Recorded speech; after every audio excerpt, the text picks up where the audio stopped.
Hey, what's up, Jungle Force Gang? Welcome back with another video. Now, I know I've been slacking on the One Piece content. I know I missed about, 3 weeks of One Piece content. I know I'm missing chapter 1050, 1051, and 1052, the latest chapter. So, in this video, I'm going to kind of speed ram the first two chapters, give you my thoughts, tell you about the chapter, and then we really going to dive into chapter 1052, and hopefully I make another video and we just talk about One Piece as a whole. So look forward to that.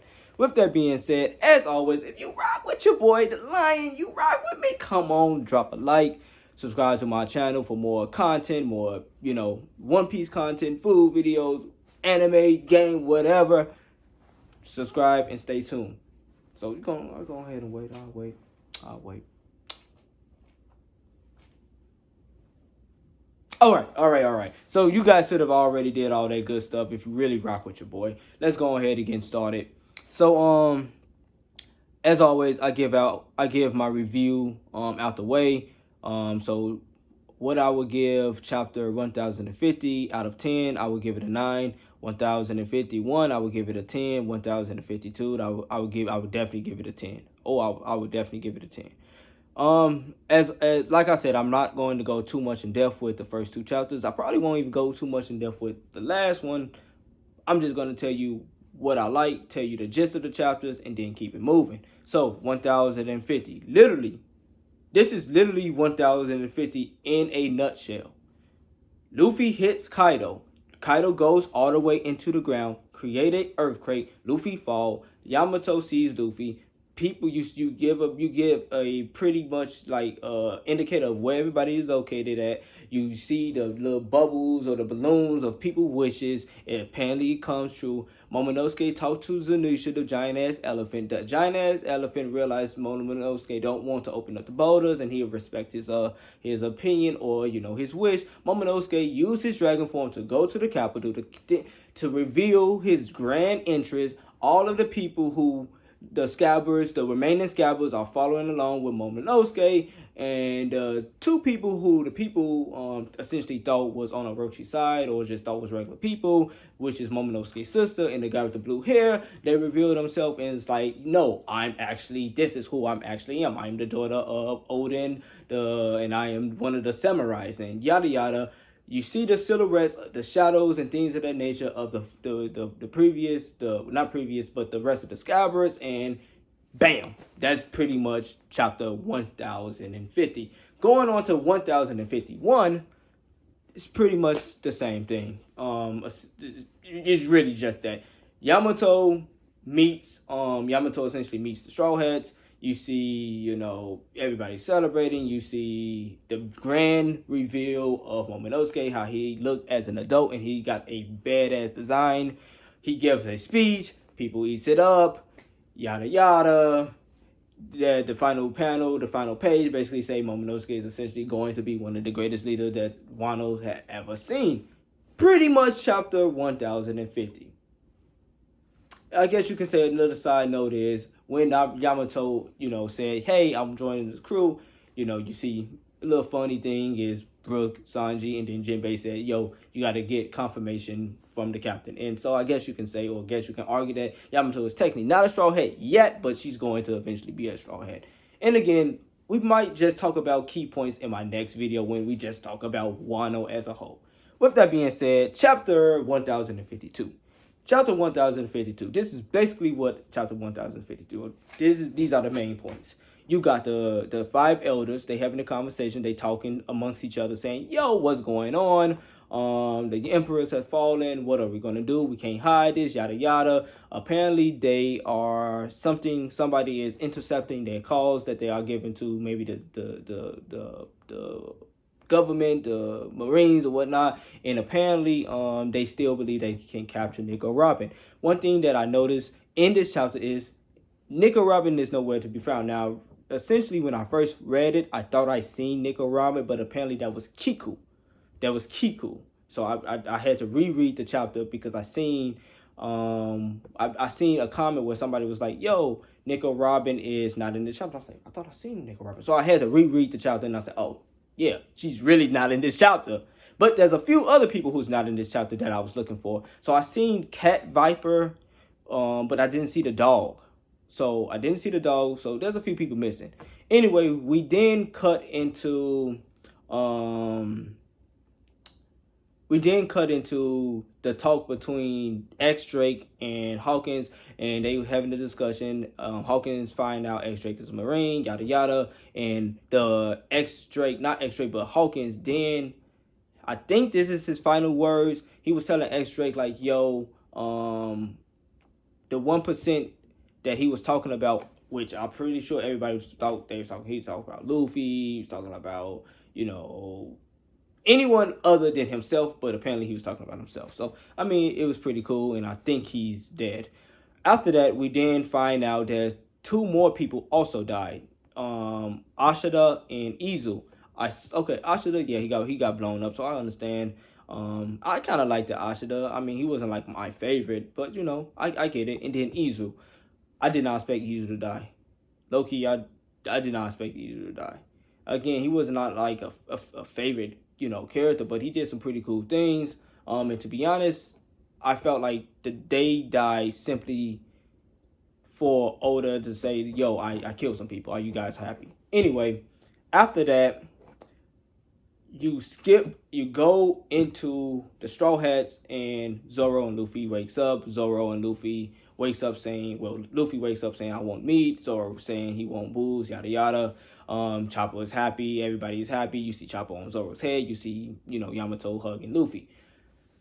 There's a lot. I'm trying to remember the order. So forgive me if I miss some things, but I'm trying to just think about the important pieces. So, now, they eating, they celebrating. Momonosuke is giving a spiel, giving his speech, like, hey, Zoro, Luffy looking at Momonosuke, like, who the hell are you? And then they find out that it's Momonosuke because Momonosuke tells them, and Zoro see how strong Momonosuke look. He challenged him and things of that nature. Momonosuke, I forgot one funny bit. Momonosuke's sister dropkicked him. That was pretty funny. Anyway, back to what I was saying. Momonosuke tried to hug and cuddle Nami, but it's not cute because he's a fully grown ass man, and so Nami not having it, she punched him, and Brook and Sanji's face was hilarious, and we all was feeling that. We all knew it was coming. Like, we all know Momonosuke. Momonosuke, even when he was an 8-year-old kid, he knew what the fuck he was doing. He was using his 8-year-oldness as a ploy to get in them titties. That's what he was doing. Like, we're not going to pretend like Momonosuke wasn't a devious little brat. And so he got what he deserved. Now, again, Momonosuke did say that punch did not hurt. Which, low-key, that kind of confirms a few things for me. You know how Nami be literally beating the shit out of Luffy and Zoro? And all of the, like, and yes, for comic relief, they showed them looking like they really hurt. But Nami punches really don't be hurting these guys. They might, for comic relief, they show and make it seem like it hurts, but it really don't hurt them. They really be... That's why I be doing it, But anyway, and Luffy and Zoro's like, yep, you got tougher. Cool. Bam. Now we get to a scene where it's the bathroom, the bath scene. Nami asks Yamato, hey, you want to take a bath together? And Yamato, being Yamato, said no, no mixed baths. And Kiko asks, can she take a bath with Nami and them? Because Kiko, obviously feel like she's a woman, and Yamato feel like she's a man. Though I will talk about it briefly, but I'm not going to get too much into it. Oh, and one more thing. Yamato apparently did not eat and did not bathe until Zoro and Luffy woke up.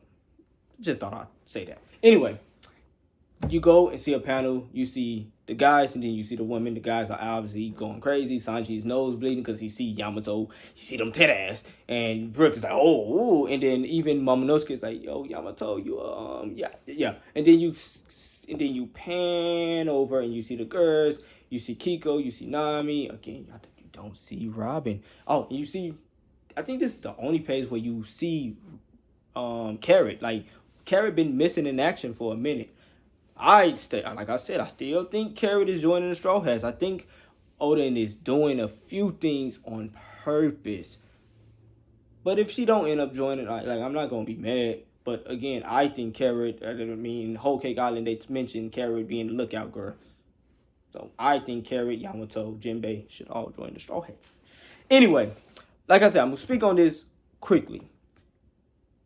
Kiku being with the girls to me fits better, way better than Yamato, because Kiko actually view herself as a woman.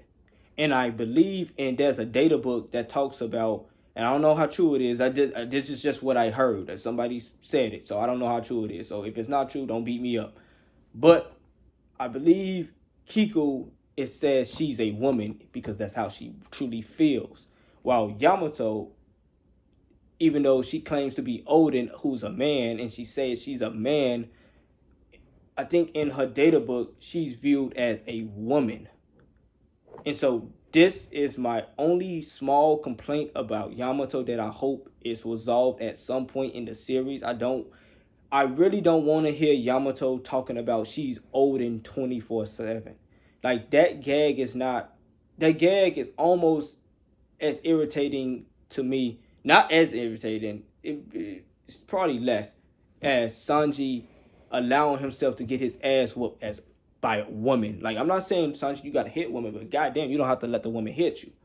I don't want to see Yamato just constantly trying to be somebody else. If she truly feel that she herself is a man, then I will call her a he. But because me personally is a little bit confused on how, like, her resolve to be a quote unquote man, I'm kind of conflicted. So to be honest, Yamato is a 2-for-1 special.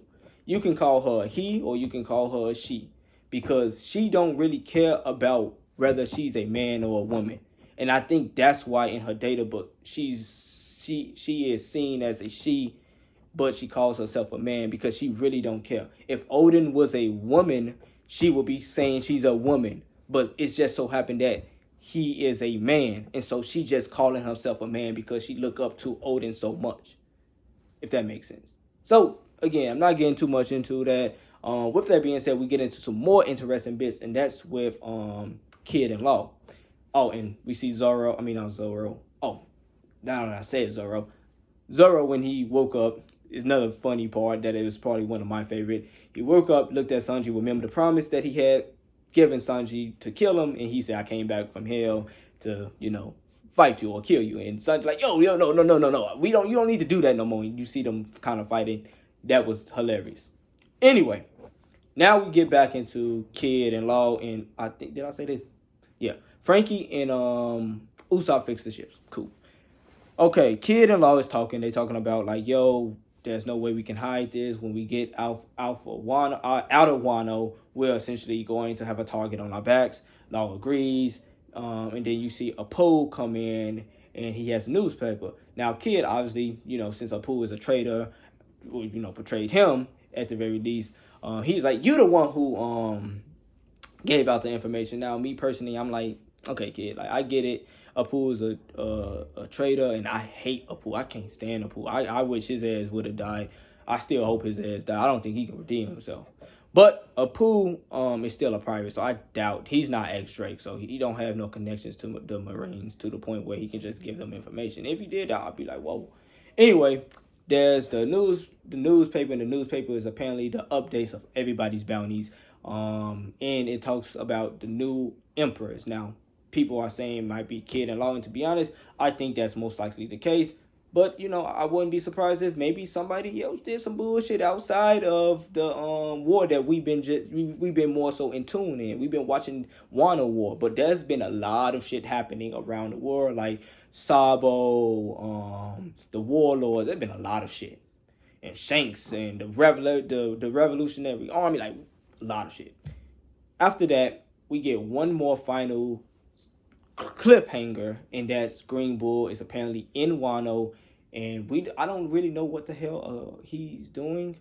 I don't know if he's going to help Wano. I don't know if he's going to try to capture Nico Robin, but whatever the case may be, that's for next video. I will be posting another video, and again, it's just talking about main points, talk about theories. That video might be a little bit long, so stay tuned. And as always, thank you guys for watching my video. As just to give one more little push. Like, subscribe to my channel, and God bless you, and see you on the next video.